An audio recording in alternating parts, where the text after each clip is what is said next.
Guys এখানে দেখো কি হয়, ক্রুল গেমিং যখন আকাশ থেকে রিভাইভ পেয়ে নামতেছিল ঠিক ওই সময় আমি কিন্তু ক্রুল গেমিং কে উড়ন্ত অবস্থায় আকাশে রাখাই মারা দিই। আর ক্রুল গেমিং কিন্তু তখন ছিল লাইভে। তো এই জায়গায় ক্রুল গেমিং কে মারার পর ওনার রিয়াকশনটা কেমন ছিল চলো দেখে আসি।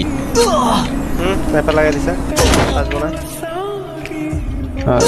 ভাইয়া ওখানে সুযোগ এটা আবার কোন চিপার মধ্যে রে ভাই? না এবার তো লাগ উঠে যেতেছে।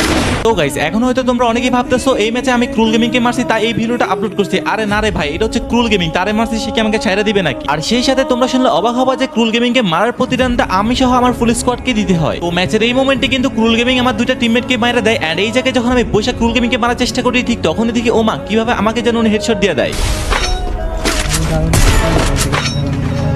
এই জন্যই গাইজ আমি আমার প্রতিটা ভিডিওতে বলে থাকি যে ক্রুল গেমিং এর পাওয়ারই অন্যরকম। তো তোমরা যারা এখনো ভিডিওতে লাইক করো নাই তারা এই ভিডিওতে 1000 লাইক করে দিও। আর কেউ যদি আমার সাথে অ্যাড হতে চাও তাহলে ভিডিওটাকে শেয়ার করে কমেন্টে তোমাদের আইডি কোড দিয়ে দিও।